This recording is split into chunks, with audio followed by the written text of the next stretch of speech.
할렐루야! 오늘도 말씀하시는 주님 안에서 살아갈 힘과 나아갈 길을 찾으시는 우리가 되기를 축복합니다. 7월 24일 목요일, 오늘 우리에게 주시는 하나님의 말씀은 창세기 26장 34절에서 27장 17절입니다. 에서는 40살이 되는 해에 햇사람 부에리의 딸 유딧과 햇사람 엘론의 딸 바스맛을 아내로 맞았다. 이 두 여자가 나중에 이삭과 리브가의 근심거리가 된다. 이삭이 늙어서 눈이 어두워 잘 볼 수 없게 된 어느 날 맏아들 에서를 불렀다. 나의 아들아. 에서가 대답하였다. 예, 제가 여기 있습니다. 이삭이 말하였다. 얘야, 보아라. 너의 아버지가 이제는 늙어서 언제 죽을지 모르겠구나.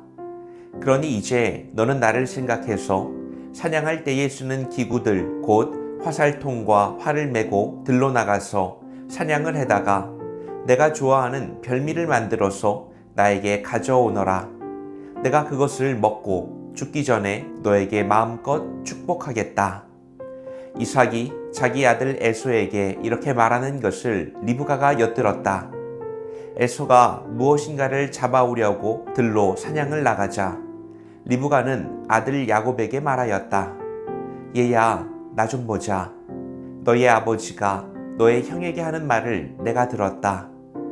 사냥을 해다가 별미를 만들어서 아버지께 가져오라고 하시면서 그것을 잡수시고 돌아가시기 전에 주님 앞에서 너의 형에게 축복하겠다고 하시더라.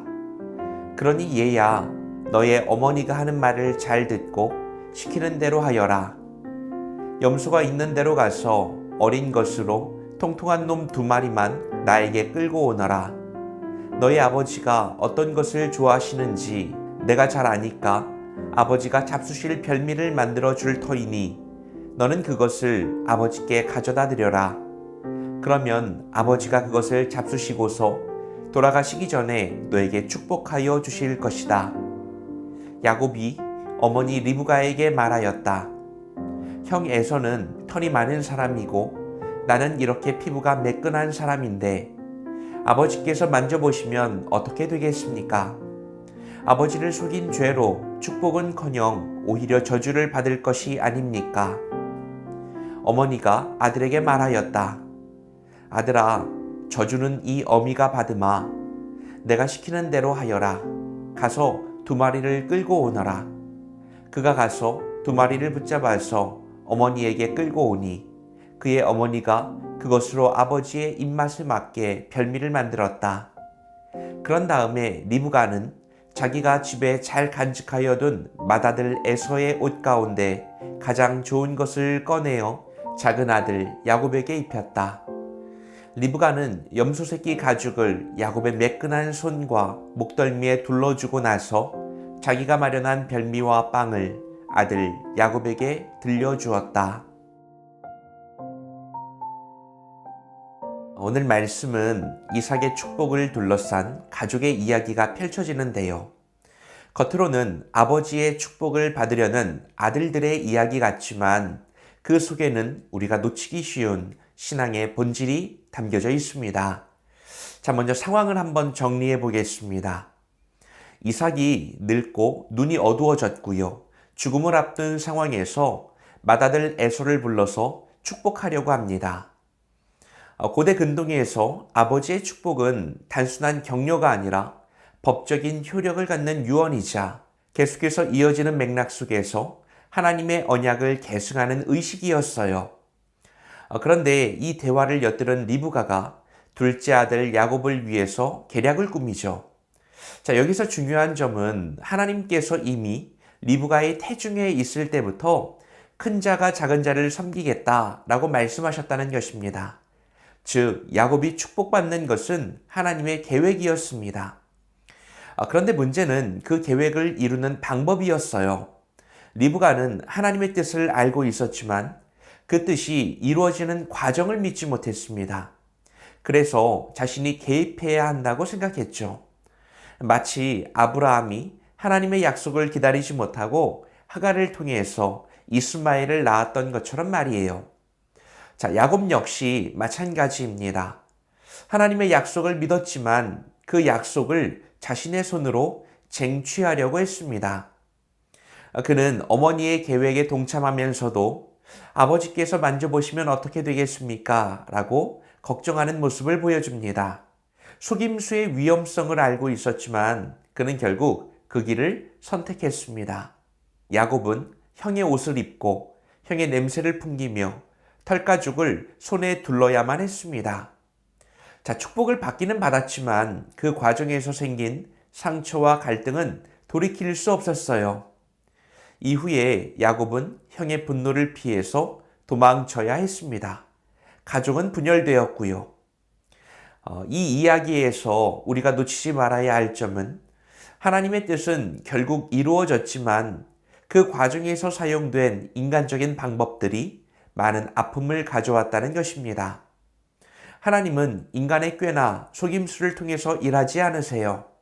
오히려 우리의 연약함과 실수에도 불구하고 당신의 계획을 스스로 이루어 가시는 분입니다. 자, 오늘 말씀을 통해서 우리는 무엇을 깨달을 수 있을까요? 첫째는 하나님의 뜻이라고 생각하는 일들을 어떤 방법으로 추진하고 있습니까? 오늘 말씀에서 보면 리브가는 분명히 하나님의 뜻을 알고 있었습니다. 그러나 그 뜻이 이루어지는 과정을 믿지 못하고 자신의 방법으로 개입했죠. 야곱 역시 하나님의 약속을 믿었지만 그 약속을 자신의 손으로 쟁취하려고 했습니다. 여기에서 큰 왜곡과 상처가 생겨나기 시작했어요. 혹시 우리도 하나님의 뜻이라는 이름으로 잘못된 방법을 정당화하고 있지는 않을까요? 좋은 일을 위해서라면 작은 거짓말쯤은 괜찮다고 생각하거나 교회 일을 위해서라면 가족을 소홀히 해도 된다고 여기기도 하죠. 하지만 하나님의 뜻은 결과뿐만 아니라 과정을 더 중요하게 여기십니다. 하나님은 우리의 꾀나 수단을 통해서 일하지 않으세요.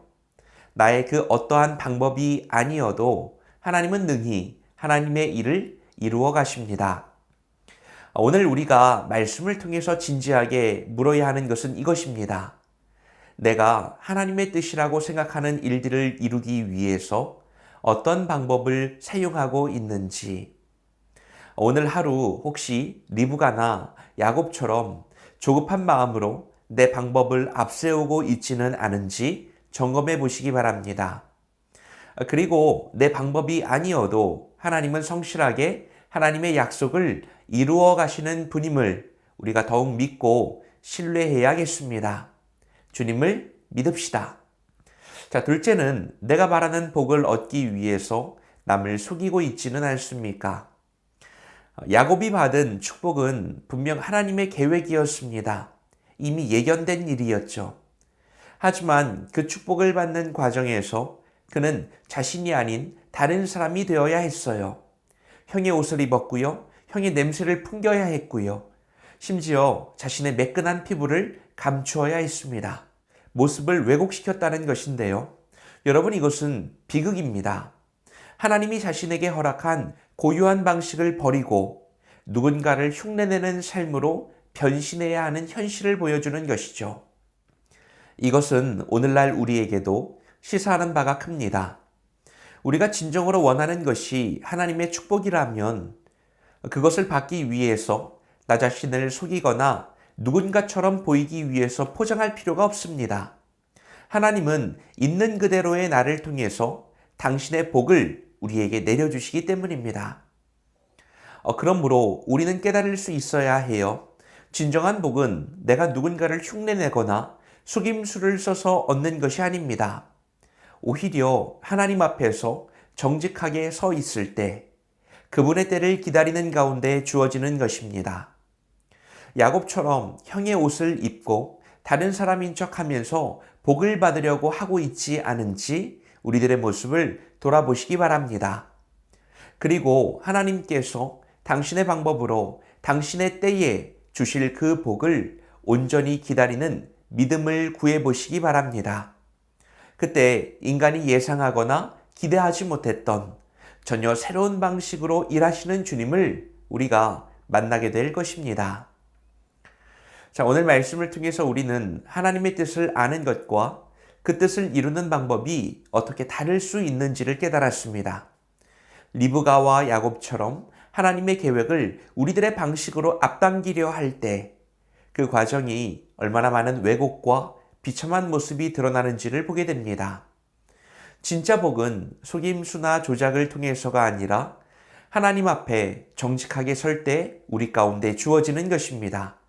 그런 우리가 되기를.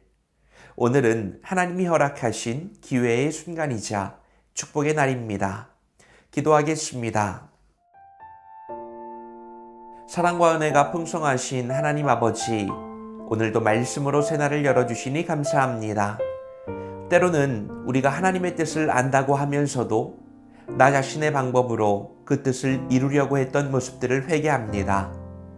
리브가와 야곱처럼 조급한 마음으로 속임수를 쓰거나 다른 사람인 척하며 복을 받으려 했던 우리의 연약함을 용서해 주세요.